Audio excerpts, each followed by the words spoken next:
नमस्ते, good morning सबैजनालाई। हरम कुशलै हुनुहुन्छ होला यतिखेरको समयमा चाहिँ। र विशेष गरी तपाईँहरू सम्पूर्णलाई मेरो हृदयबाट धन्यवाद दिन चाहन्छु। र मलाई सब्सक्राइब गर्नुभएको छ र मलाई लाइक कमेन्ट पनि गर्नुभएको छ। मेरो भिडियोहरू सबैसँग पुर्याइदिनु भएको छ। धेरै धेरै धन्यवाद छ। र विशेष गरी म के जानकारी गराउन चाहन्छु भने यतिखेरको समयमा चाहिँ मलाई अवश्य नै तपाईहरुको साथ सपोर्ट चाहिएको छ र तपाईहरुको माझमा मेरो भिडियोहरू आएछ भने र तपाईहरुले हेर्नु भएछ भने एक अर्कामा सपोर्ट गर्नुस् र शेयर गरिदिनुस् र देखाइदिनुस्। यतिखेरको समयमा चाहिँ बराइनमा यो कामहरुको विषयमा चाहिँ कम्पनीहरुमा धेरै हाम्रो नेपाली दाजुभाइहरू आइराख्नु भएको छ, दिदीबहिनीहरू पनि आइराख्नु भएको छ। धेरै जसो कम्पनी यहाँ चाहिँ मैले देखे अनुसार र मैले काम गरे अनुसार चाहिँ सप्लाई कम्पनी नि छ र म पनि सप्लाई कम्पनीमै छु। अब सेलेरी कम्पनी अनुसार हुन्छ, तर गभर्नमेन्टले टोके अनुसार अब हुँदैन। तपाईहरु कति मेन पावरमा पनि फस्नु भएको होला। मेन पावरले तपाईहरुलाई झुट पनि बोलेको हुन सक्छ। सत्य तथ्य मेन पावरले पनि कुनैले बोलेको होला, कुनैले चाहिँ नबोलेको पनि हुन सक्छ।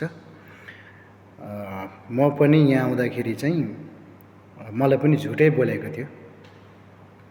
खानु बस्नु कम्पनीको छ, ड्युटी चाहिँ तिमीहरुको 8 घण्टा, ओभर टाइमले गर्दा 10 घण्टा भन्थ्यो। तर हामी यहाँ आउँदाखेरि चाहिँ अब डाइरेक्ट 12 घण्टा छ। र विशेष गरी म सबैलाई सावधान गर्छु र होशियार हुनुस्। तपाईहरु कुन कम्पनीमा आउँदै हुनुहुन्छ, कहाँ आउँदै हुनुहुन्छ, लोकेसन कहाँ हो, के हो, तपाईहरु यति बराइनमा बस्ने, कम्पनीमा बस्ने तपाईहरुको साथी संगीहरु छ भने र यति चिनजान छ भने बुझ्नुस्।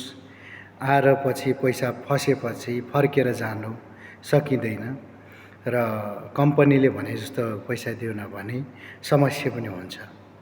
यो ध्यान दिएर हामीले आउनुपर्छ। र हामी आउने बेलामा त आफ्नो न कोहीसँग चिनजान, न कोही सोसियलमा बोल्ने, न कोही आवाज उठाउने कोही थिएन। र हामी अहिले जो आइसकेपछि यहाँ घर फर्किन नसक्ने अवस्था नै छ र हामी फर्केको छैन, यतिन्जेल बसिरहेको छौँ। र यही जानकारी गराउन चाहन्छु अहिलेको हाल समयमा। र कम्पनीमा अलिकति इस्यु पनि आइरहेको छ यो कन्ट्रीको कारणले गर्दा। कन्ट्रीमा अहिले देशमा चाहिँ अब इस्यु चलिरहेछ, तपाईहरुलाई थाहै नै छ। अब हामीले यसरी भिडियोहरुमा हरेक कुरामा चाहिँ खुलाउन मिल्दैन, समस्या पर्छ। र यो हाम्रो चाहिँ अहिले यहाँको बारेमा त्यति बोल्नु पनि मिल्दैन। अब हामीले बोले अनुसार र भिडियोहरु भएको कारणले यहाँ चाहिँ अब समस्या पर्न सक्छ हामीलाई। त्यसैले यो सर्टकटमा तपाईहरुलाई भन्दैछु, कुरा बुझ्नुस्। र तपाईहरु यति बराइनमा अहिलेको समयमा हालमा आउँदै हुनुहुन्छ भने यति मेरो भिडियो तपाईहरुको माझमा आयो भने कन्ट्याक्टमा ल्याउन सक्नुहुन्छ र तपाईहरुले कमेन्टमा लेख्न सक्नुहुन्छ। अवश्य तपाईहरुलाई कन्ट्याक्टमा आएर म बताउन सक्छु कम्पनी कहाँ छ, कस्तो छ, के छ, यहाँ सबै कम्पनीको विषयमा भन्न सक्छु तपाईहरुसँग। किनभने कम्पनीको सबै स्टाफहरुसँग हामी भेटघाट हुन्छौँ। किनभने हामी पनि घुम्दै फिर्दै हाम्रो एउटा लोकेसन हुँदैन, सबै ठाउँ घुम्नु पर्ने हुन्छ। समस्या त्यही छ र सबैलाई म जानकारी गराउन चाहन्छु। र ड्युटी कति छ, कति छैन, कति घण्टा हुन्छ, कति घण्टा हुँदैन भन्ने कुराहरू तपाईहरुलाई जानकारी गराउन चाहन्छु। र अहिलेको लागि यो छोटो भिडियो तपाईहरुको माझमा ल्याएको छु र अवश्य नै कुरा बुझ्नुहुन्छ होला भन्ने आशा गर्दै अहिलेको लागि म यति यो छोटो भिडियो तपाईहरुको माझमा राख्दै फेरि लिएर आउनेछु।